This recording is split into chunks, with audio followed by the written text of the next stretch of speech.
what does Rawls think about the meritocratic system? Even that, he says, doesn't go far enough in remedying or addressing the moral arbitrariness of the natural lottery. Because if you bring everyone to the same starting point and begin the race, who's going to win the race? Who would win?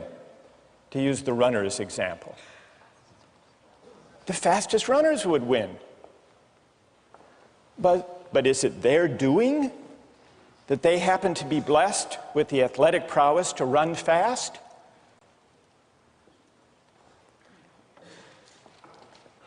So Rawls says even the principle of meritocracy, where you bring everyone to the same starting point, may eliminate the influence of social contingencies and upbringing, but it still permits the distribution of wealth and income to be determined by the natural distribution of abilities and talents.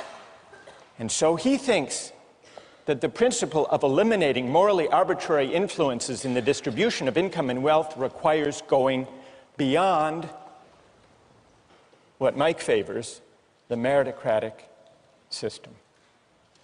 Now, how do you go beyond?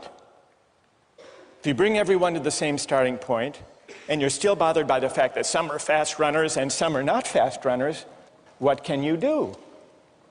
Well, some critics of a more egalitarian conception say the only thing you can do is handicap the fast runners. Make them wear lead shoes. But who wants to do that? That would defeat the whole point of running the race.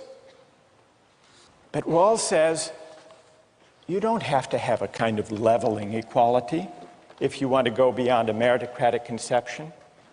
You permit, you even encourage those who may be gifted to exercise their talents. But what you do is you change the terms on which people are entitled to the fruits of the exercise of those talents.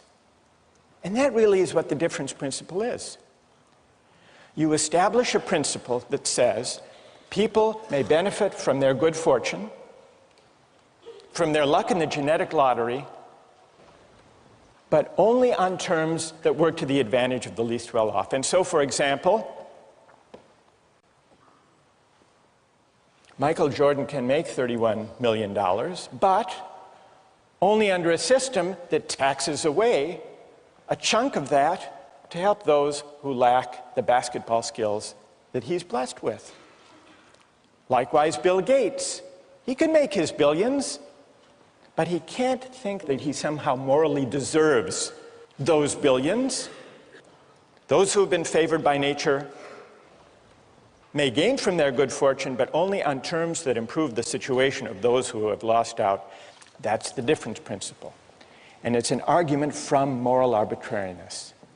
Rawls claims that if you're bothered by basing distributive shares on factors arbitrary from a moral point of view, you don't just reject a feudal aristocracy for a free market.